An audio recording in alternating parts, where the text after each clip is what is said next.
What's up everyone, welcome to Gambit's Guide, and today we are going to go through the none other RWA Agency Arms EXA pistol.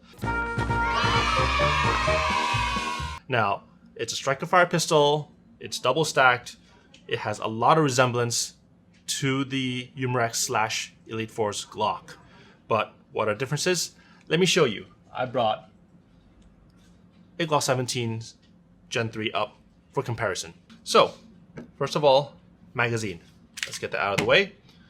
The EXA will take any Glock mags really, as long as it's 17 in size or larger, and the base plate is purely aesthetics. So if you have a Umarex Glock and you have the mags, they share the same, no problem there.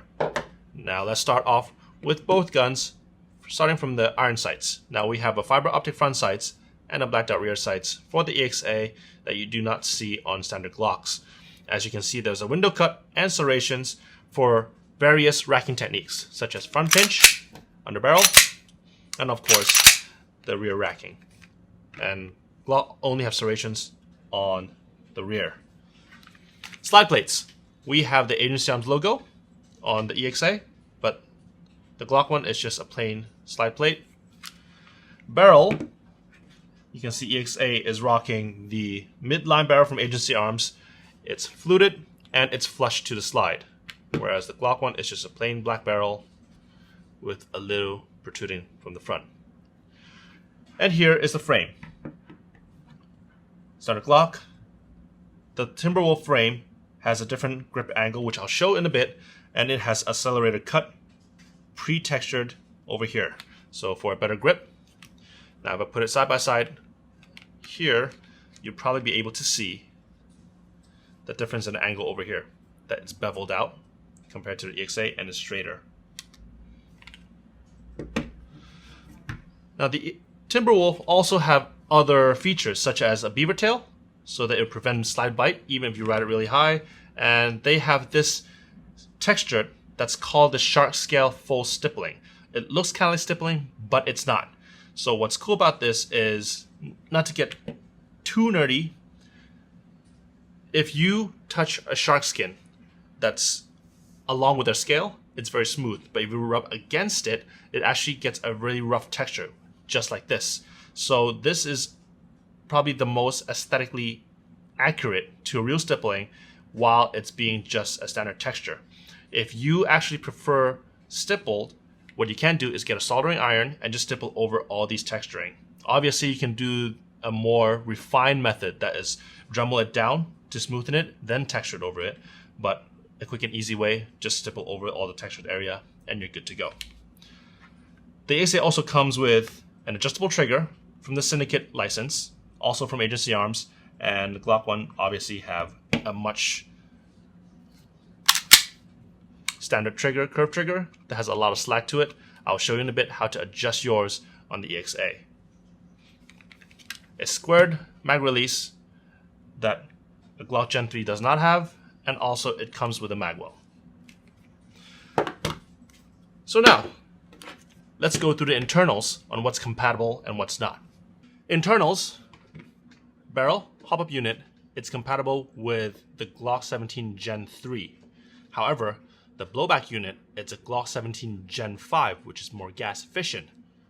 Hammer mechanism, all Glocks shares pretty much the same mechanism, so it's all intercompatible. However, if you're thinking about swapping the slide to the frame, let me show you. I here have a Glock 18C Gen 3 as well as a Glock 17 Gen 3.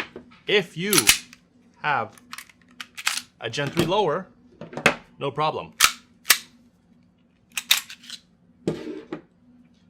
18C, EXA. So now it becomes a Glock. Let's try 17 Gen 3 as well.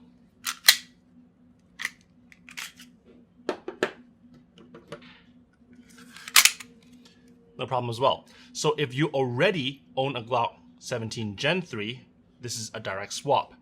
However, do note that if you have a Gen 4 or Gen 5, this slide will fit onto the frame. But you will notice that there's going to be a huge gap over here because Gen 4 and Gen 5 have a new hop-up adjustment system, which you just adjust from the front, that a normal Gen 3 does not. Obviously, these slides will fit onto a Timberwolf lower, but a Gen 4 and Gen 5 slide will not fit on the Timberwolf lower. So let me be very clear. Slide fits on Gen 3 and Gen 4 and Gen 5, but there will be a gap on Gen 4 and Gen 5. It will run perfectly and fit perfectly on Gen 3s. Other way around, only Gen 3 slides will fit onto a Timberwolf lower. So now let me show you how to remove the magwell as well as changing the backstrap. The gun should come with two backstraps, a swelled and beveled one or a straight one. Now if your hand is more accustomed to shooting 1911, you want to keep the straight backstrap. But if your hands is more catered to shooting guns like XDM or a 6 Hour, then you want to change to this backstrap. To do so, let me put this back together.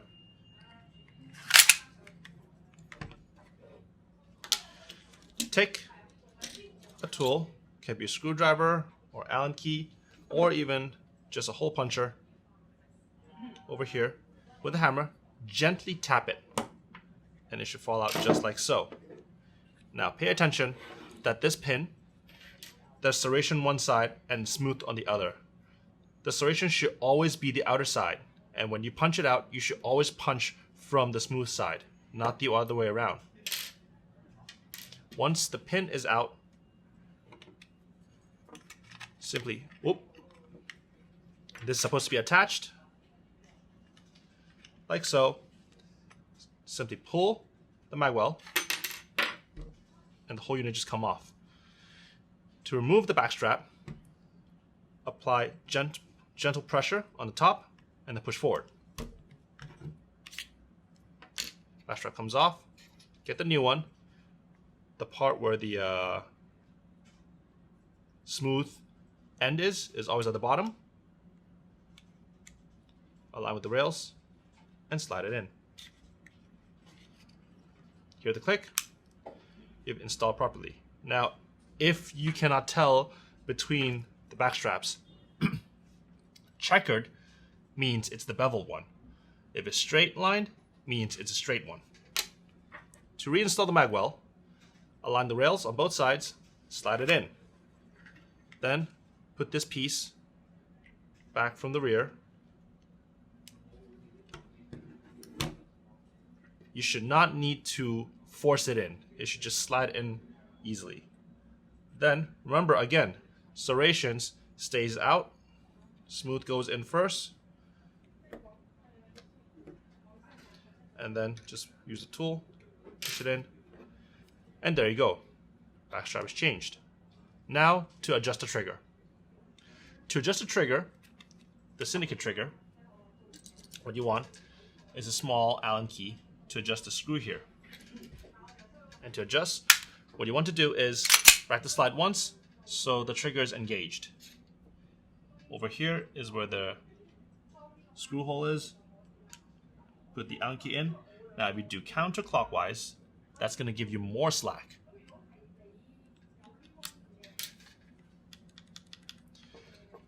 Clockwise will remove the slack. But be careful, if you remove too much of the slack, the trigger will not engage. What's really cool, see, now the trigger is actually stopped engaging. That tells me that I need to remove a little bit more. There you go. Now it's fine. What's really cool about this trigger is, first of all, it's a polymer trigger, and second of all is, even with the slack completely removed, you'll notice that the trigger shoe and also the trigger safety actually still engage. Now, to swap the mag release sides. To do so, I have to slide once, pull the takedown lever, slide comes off. Now in there is a rod that you want to move out of the way.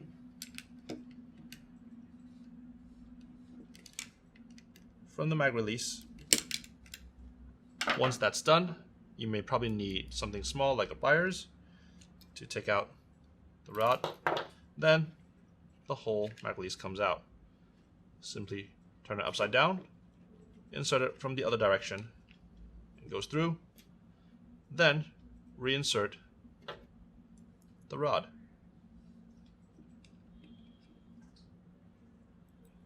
Now this could get tricky.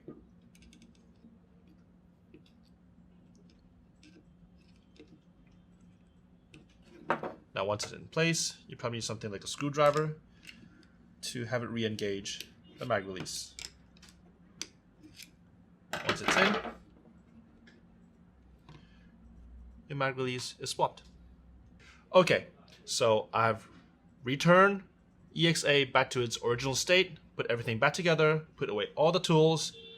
Last but not least, Glock holsters compatibility. Yes, this gun will fit all Glock holsters. To prove my point, I brought in my own. This is my T-Rex Arm Ragnarok. My light,